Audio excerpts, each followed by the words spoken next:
Kemudian izin Prof, ya, bukan itu maksud saya bukan gitu. Pendonor darah itu kalau mohon maaf kalau dari non muslim kan darahnya itu apakah halal atau haram itu maksudnya, bukan ya makanya itu tidak, jadi untuk donor darah itu tidak melihat manusianya, tidak melihat manusianya. Kalau ahli dokter menyatakan ini cocok, kedua, darah itu tidak mengandung sesuatu yang membahayakan bagi manusia, karena darah prinsipnya adalah zatnya adalah sesuatu yang diharamkan untuk dikonsumsi, tapi ketika didonorkan hukumnya menjadi boleh, tidak melihat dari unsur manusia siapa saja. Karena sifatnya adalah manusiawi. Sama dengan orang itu kadang-kadang ada yang dicangkau jantungnya, bahkan bukan dari manusia, itu juga diperbolehkan. Kalau dari manusia itu kita tidak melihat, Pak, tidak melihat itu muslim atau non muslim, itu semuanya adalah hukumnya boleh di sisi Allah Subhanahu wa Ta'ala. Boleh selagi, tapi kalau misalnya saya mau donor darah, Bapak jantungnya tidak normal, Pak, saya tidak mau mengambil. Dites ternyata orang itu kena narkoba, saya tidak mau karena ada madorot satu dariyah wajibun Islam. Maka itu yang diharamkan oleh Islam, karena al insanu bitafkir wallahu bitafkir, karena menurut ahlinya ini tidak masalah untuk didonorkan. Tapi setelah itu tim dokter menyatakan boleh, hukumnya menjadi boleh, tidak ada masalah. Ya. Dan itu sudah difatwakan oleh Yusuf Al-Qarawi, seorang mufti internasional, itu menyatakan itu boleh, tidak apa-apa, karena untuk donor itu tidak melihat dari status agama. Tapi agama sama-sama Islam pun, wah ini mengandung heroin macam-macam darahnya, pasti tidak akan diterima. Nah itu kalau darah seperti itu. Kemudian yang kedua, tentang paman itu rakharobain waladin fala isma alaih. Kalau dalam keadaan terpaksa, sesuatu yang dilarang menjadi boleh. Ad-daratu bihul madhurat, sesuatu yang dilarang, kalau dalam keadaan terpaksa menjadi boleh, selagi tidak menghendaki dan tidak berlebih-lebihan. Sering kita melihat orang kadang-kala melihat contoh itu begini, Pak. Sejak saya TK sampai sekarang pun pasti yang dicontohkan itu babi haram. Tapi ketika kita di hutan tidak ada makanan, temunya hanya babi, hukumnya menjadi boleh. Kemudian orang bertanya-tanya, masa babi hidup berarti kan makan daunan ada. Tapi kalau begitu kenapa kita boleh makan babi? Nah, wilayah haja itu yang tahu hanya privasi diri sendiri. Sejauh mana kita menyatakan bahwa itu darurat dan hajat, yang tahu hanya diri kita sendiri. Karena kita tidak menghendaki yang diperintah oleh Allah itu tidak menghendaki dan tidak berlebihan. Kalau itu misalnya daruratnya makan babi, itu jangan-jangan mereka itu alasan darurat kemudian pengen makan babi saja. Tapi kalau misalnya di hutan itu masih ada yang bisa dimakan ayam, saya tidak pengen babi biji sekali itu. Iya, bahkan dulu pernah ya dalam kasus kecelakaan pesawat terjadi kanibal. Tahun berapa itu saya ingat itu, Pak. Kalau di daerah kayak di Everest, pegunungan yang jauh dari jangkauan manusia, pesawatnya jatuh, ada bangkai-bangkai manusia itu, bahkan terjadi kanibal pada saat itu. Nah, artinya tahu diri sendiri, Pak. Saya rasa kalau di hutan itu masih banyak yang bisa dimakan selain babi. Cuma karena contohnya seperti itu, kita terobsesi mindset kita itu di hutan makan babi dan makanan. Itu sangat keliru sekali. Hajat itu yang yang tahu diri kita sendiri, Pak, sebenarnya. Nah, sepenting terpaksa, bagaimana yang terpaksa?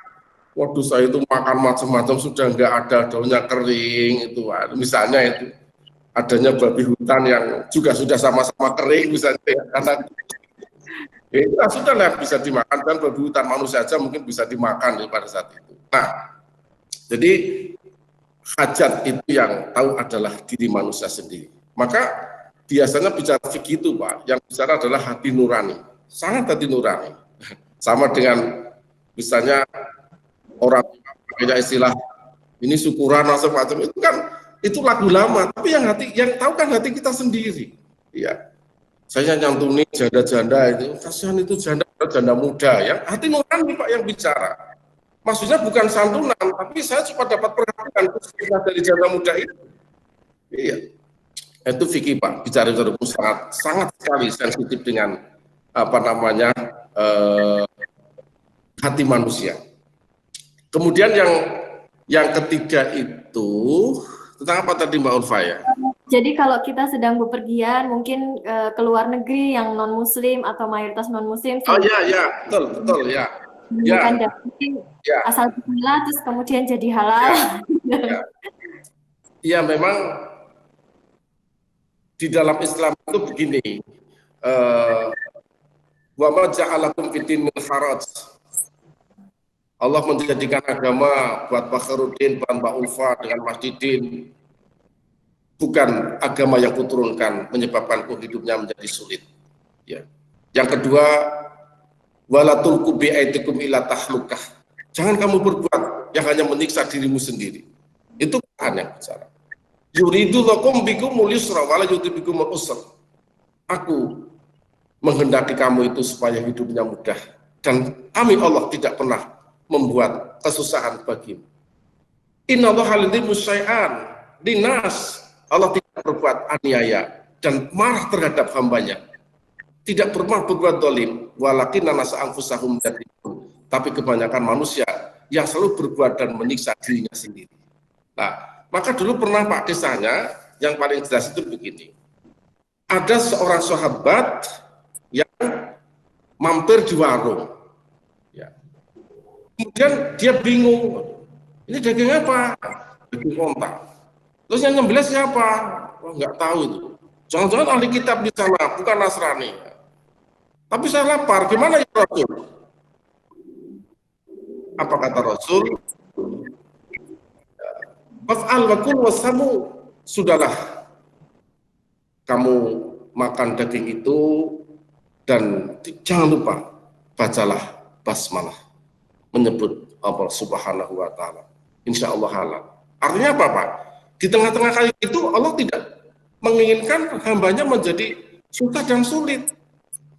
Kita akan temukan di kehidupan sehari-hari. Misalnya Pak Khairudin dengan saya, ayo Pak Marus makan, lapar itu. Masuk di warung makan Padang, pengennya rendang. Coba kalau Pak Khairudin tanya, ini rendang apa? Sapi Pak. Belinya di mana? Pasar. Saya tak ke pasar dulu, tak tanya orangnya. Mudahnya.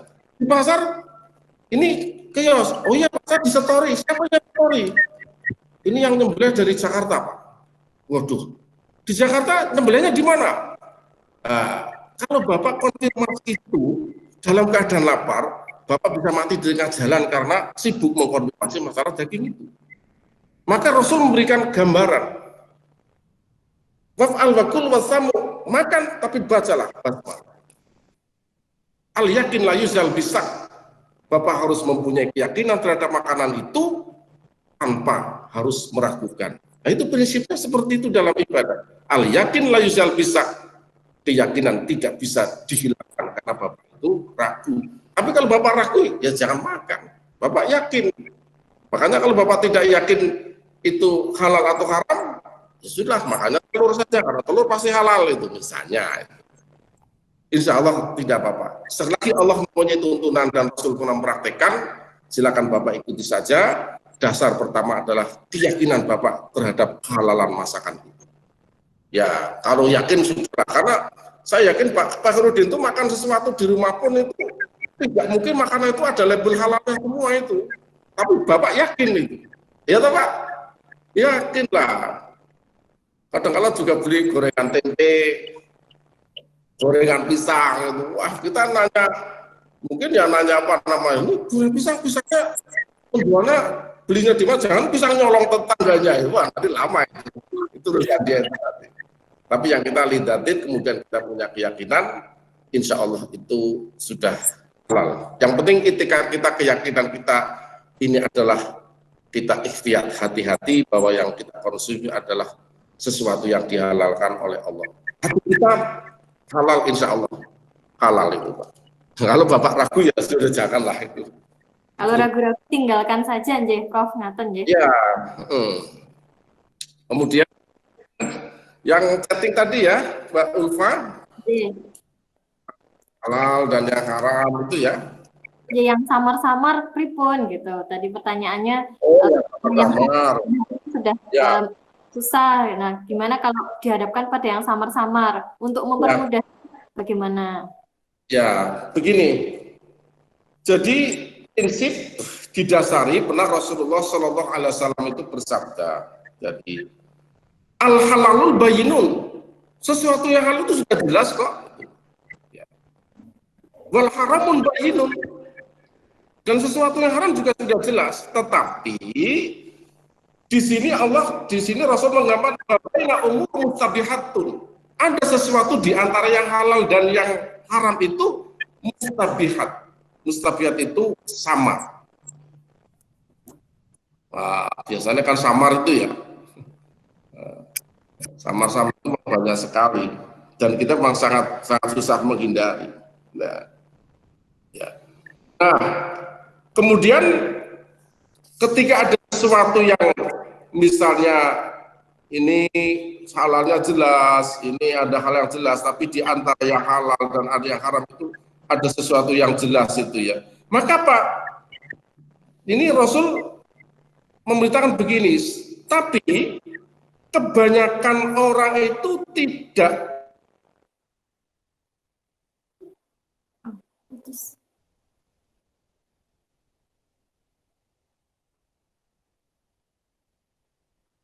Jadi mohon maaf sepertinya terkendala koneksinya kurang stabil ya dari Prof. Marus, kita tunggu sebentar. kalau orang itu hati-hati, kalau lebih baik meninggalkan. Itu dikatakan oleh Allah itu yang terbaik. Walaupun sebenarnya boleh. Kenapa? Ya, diumpamakan ketika kamu itu mengembala kambing di tengah lapang, ya, tolong kambing itu jangan sekali dekat-dekat dengan tanaman yang hijau itu. Kenapa? Kalau dekat dengan tanaman hijau, ada kemungkinan itu kambing itu akan memakan sesuatu yang dilarang, terjebak dalam keharaman. Ya.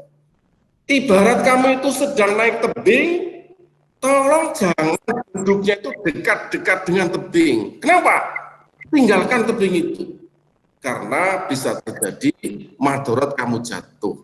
Nah, dalam Islam ada satu dalil yang disebut dengan satu dari wajibun fil Islam, meninggalkan, menolak sesuatu yang madorot, hukumnya wajib di dalam Islam. Nah, contohnya begini, ada yang bertanya namanya siapa Mbak Ulfa? Pak Mahmudun Anuri. Ya. Pak Inuri saja Pak, enggak apa-apa Pak. Oh Pak Ya. Ainur. Ya. Pak Inul. Ya. Nah, Monggo. maka ada dalil namanya begini Pak, ma'ada ilal haram bahwa haramun. Sesuatu yang mendekati kepada keharaman jangan dilakukan, karena itu termasuk sesuatu yang haram juga. Pak Ainun misalnya ya, Pak Ainun kalau masuk Nyuwun Sewu ya ke tempat perjudian, ketika Pak Ainun tidak berjudi nggak ada masalah. Itu tapi Allah memberitakan ada ilal haram bahwa haramun. Judi itu haram, jangan dekati dia sana. Kamu jangan dekat-dekati situ aja. Ya, maka tidak boleh. Bapak misalnya main-main ke tempatnya mana? Ada satu daerah namanya tempat prostitusi. Prostitusi itu haram.